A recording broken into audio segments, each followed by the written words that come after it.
Thank you, Madhu. And I have the unfortunate position of being between you and the bar. So I'll make it really brief and really fast.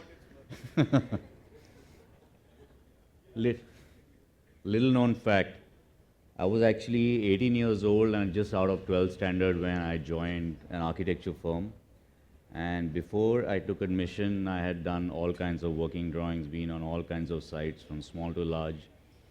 And in fact, the principal who took my interview did not believe that I'd done those drawings, and I had to show a certificate that I had done all this stuff myself.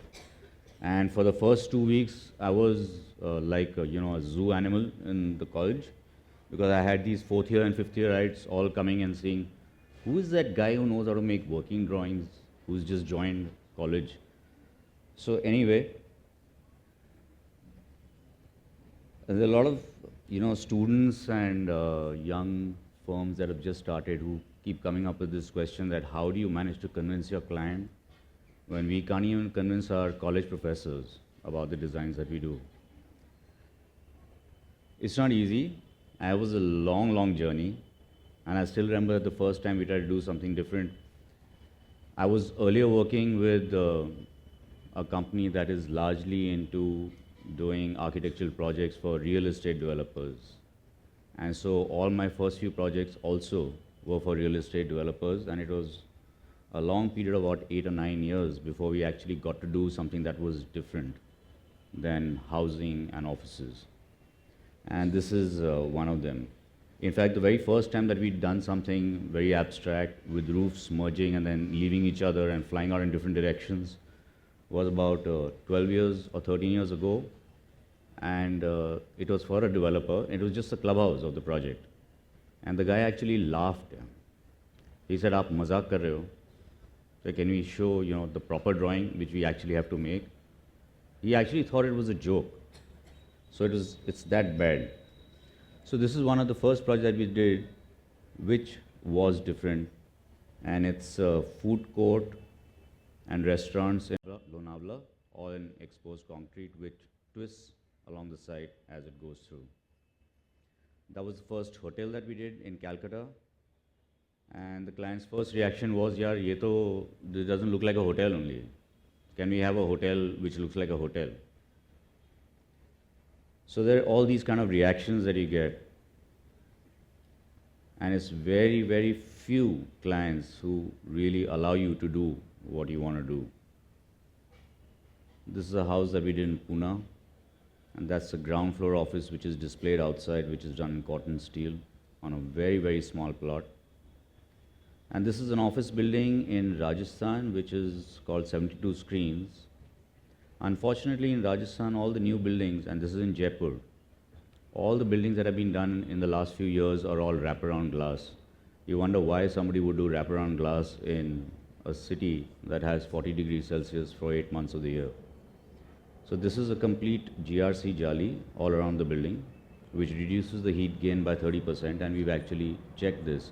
So it made a 27% difference in the air conditioning cost.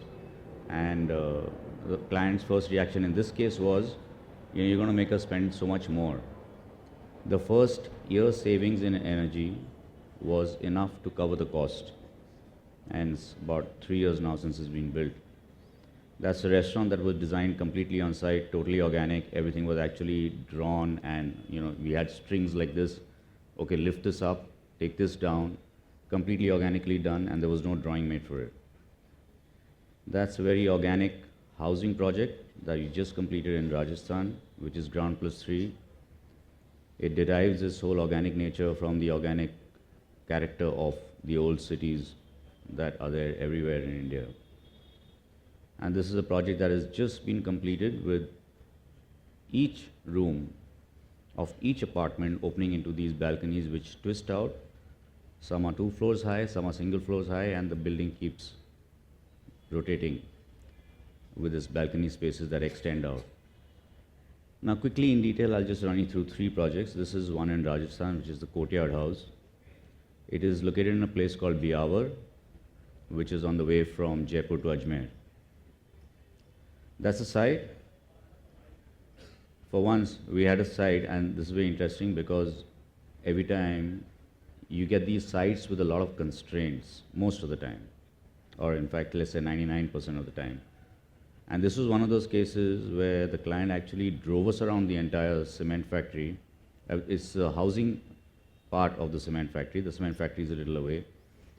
And said you can choose one out of these three locations and decide where you want to build the director's bungalow.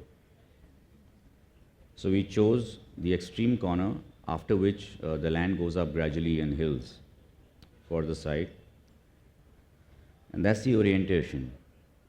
So houses traditionally in India have been based on the courtyard concept, which reduces the energy consumption by a large amount in terms of ventilation. And this is what we took, but we didn't take it literally.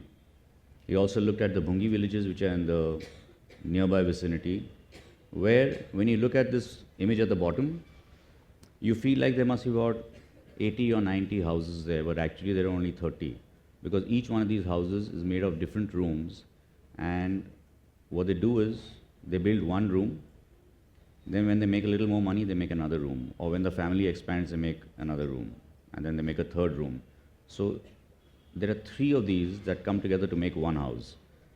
So it's very interesting how each part of the house has a character of its own. And then the organic streets. When you draw patterns through connecting the organic streets of any old part, even Old Delhi, which we went to in the morning today. And it is these three things put together that actually created the concept for this house, where what we've done is we've taken the courtyard, and there are two large courtyards in this house, and the house has about 8 bedrooms. It was a requirement. So the director's portion is one portion, and it's like when guests come, we don't want the guests to stay in our part of the house, so you have to make an annex kind of house, which is all connected internally. So there's a smaller courtyard, but then we took the courtyard concept one step further, where we've taken earth mounds covered in grass, which go on the periphery of the entire house, and they create these external courtyard spaces. So every single bedroom and every single toilet and every room in this house opens into these little private courtyards which are situated on the periphery. And then there are the central courtyards which are the collecting points in the house. So that's the overall plan.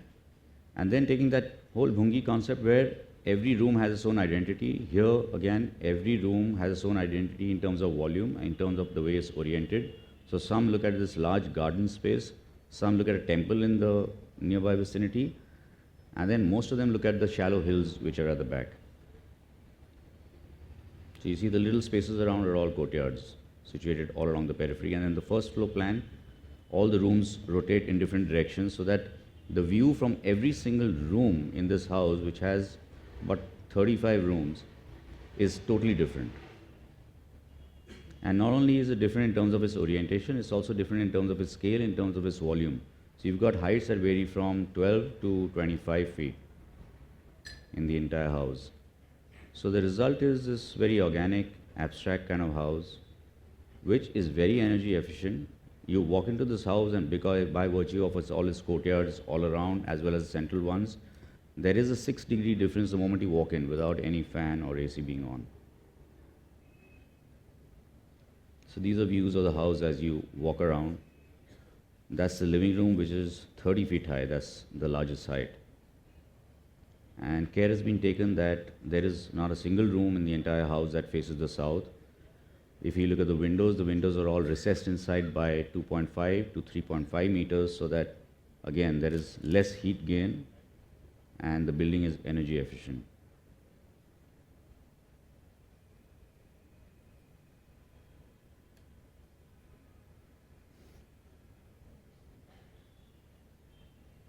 These are some of the internal spaces. So you can see how deeply recessing the windows reduces the heat tremendously to each one of the rooms, and all the open circulation spaces skirting the main courtyard, the internal spaces. Now this is also a project in Rajasthan. It's in a place called Ras, which is even smaller than Biawar, and there is nothing around this site. I mean, literally the first village is about 1 kilometer away. It's completely barren. The site is totally 100 acres, and the client had this whole thing where they wanted to make houses, hostels, a small office building, a school, all of these facilities, and the public facilities of the entire township were towards the main road, which is on the south, and the main residential areas towards the north, which would be a little more private. There are contours in the land which vary about, there's a 12-meter drop at one point. And this was the basic demarcation zoning that had been told to us by the client, that this is the basic zoning. Now looking at where they wanted the office, that's the little red spot. And when we saw the site, there was this natural pond there. And in Rajasthan, to have a natural pond in that desert, it's like a really rare thing. So we told the client that let's move this office to the contoured land which is around the pond, and then thereby you create this whole buffer zone which is green between the school and the office. First reaction was, there's so much flat land, why would you want to build on the contoured land?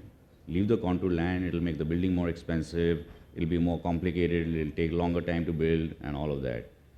But eventually they have agreed, and we are starting this now. So these are images of the real site, and you can see that the water is there, and that was in the summer months.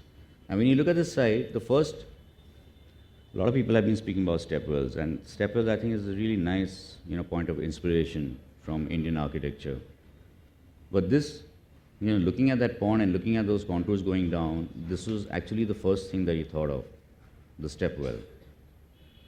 So taking the stepwell as an inference, the office sits facing the north and then steps back on the contours, with each office space looking out towards the water as well as the north. So this is how the final configuration is of the offices, stepping back gradually, creating these linear terrace spaces which look at the water. We've expanded the water so that the water then finally becomes a reservoir for the entire housing complex as well. That's a cross section.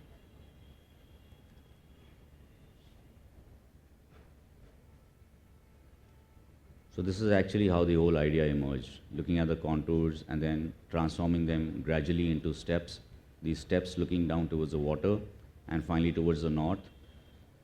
The south is obviously earthborn because it's against the ground. There is zero heat gain.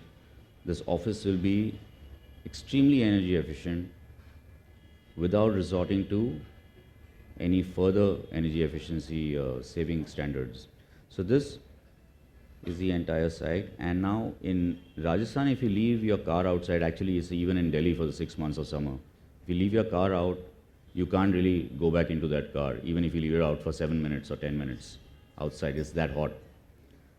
And by virtue of building the office deep into the ground, there was obviously no space to make a basement, which would be a conventional way to do an office. So what we've done is taken an earth berm throughout, and this has solar panels which face the south, and underneath this is sheltered car parking space. So there are 2 entry-exit points to the 2 wings of the offices, and then the offices step down towards the water reservoir, and the plans are less in depth so that the natural light penetration is throughout the internal spaces of the office.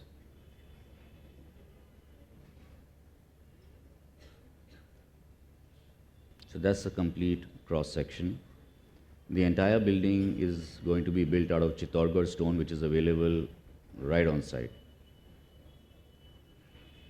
And then we've done our own transformation of the stepwell, where we actually created spaces for trees to grow so that there's more sheltered spaces for people to sit and enjoy the entire public space. So when you actually drive past or walk past this building, you don't see it.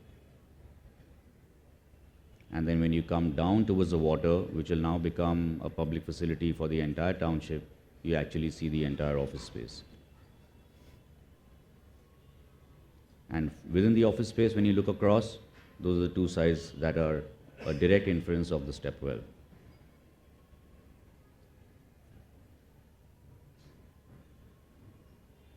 These are the internal spaces. This is just a generic photograph, so it basically shows how the offices are less in depth so that there is natural light penetration all through, and a view from one of the terraces looking across. Now this is a project that hopefully we shall start soon in Ahmedabad city in Gujarat. There are millions of temples all across India. But most of these temples are small in general. And there are so many temples, but if you carefully study the temples, there are only 3 basic spaces in a temple. And these have not changed through the centuries, whether you look at 1000 or 1100 or 1200.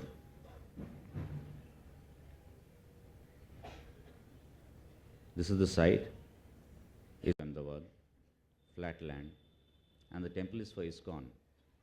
So we had to go and study the ISKCON in Bangalore, and everything that I knew about a temple I suddenly forgot. Because ISKCON in our temple it's like a huge complex of so many activities happening together at one place. Their requirement was 180,000 square feet.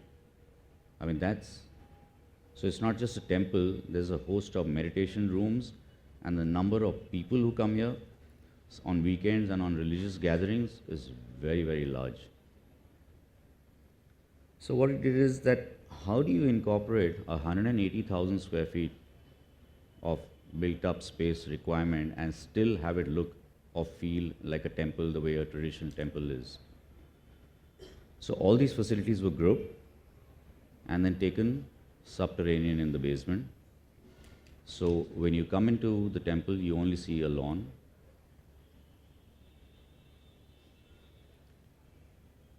Now again, going back to the traditional temples, we wanted to take an inference from the traditional temples, not only in terms of the sequence of spaces, but also in terms of the actual eventual form of the space. So for that, what we've done is the one common element which is there in every single temple is a shikhar. So you've got a cross section of the shikhar, and literally that cross section is multiplied to create the eventual space of the shikhar. And unlike all temples, the highest part, the shikhar, which is visible from a distance, is never really experienced in terms of height when you're inside a temple. So our idea was to allow the space to be experienced. The total height should be experienced when you go inside. So each one of these planes has interstitial panels which are created out of jali, so that filters in light in a very interesting way, plus it allows natural ventilation. And the entire water body and the lawn which leads to the temple is again a direct reference to the stepwells that have existed in India.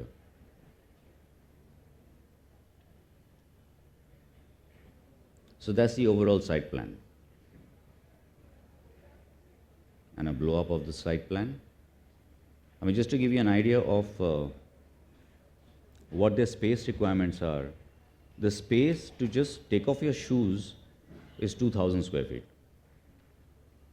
And similarly, and the whole thing works so beautifully, there are about 30 or 40 people inside who are taking in your shoes, and you get your shoe back immediately when you go out. And they've got all the systems really well in place in the Bangalore ISKCON. So all of that we've taken and imbibed into these as well. And what you see here on the periphery are all naturally lit courtyard spaces which allow natural light to penetrate through the 2 basement levels, so that each part of the temple, even though it's underground, is naturally lit and ventilated. So that's the longitudinal section. And this is how you will see the temple as you walk in, the first image.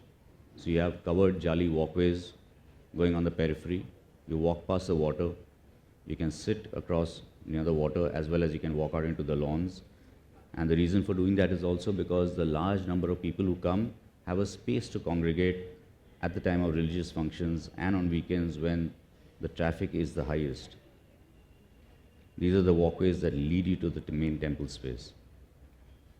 And these are the lawns that you can walk out onto. That's the view of the courtyards that allow natural light into the internal spaces on the lower 2 basements. So you see the reference. That's the traditional temple on the right-hand side and the temple dedicated on the left-hand side. Now you look at the temples, the traditional temples, you have a ceiling which is relatively flat, and the shikhar, which is the highest point, is never really perceived and never really experienced. So this whole main meditation space in the temple is the shikhar space in completely in volume, and you actually sit there, and that's where the main prayer space or hall is. That's a view looking upwards, and the temple as you would see it from the distance, and an overview. So these are some of the details that are imbibing traditional architecture, and then at the same time yet creating a contemporary temple space which can take up to 80,000 people on a weekend.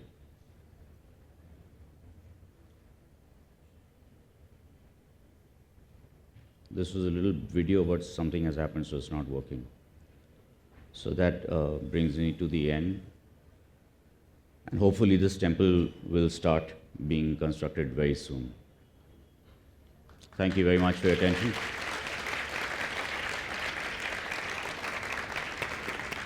Thanks, Sanjay.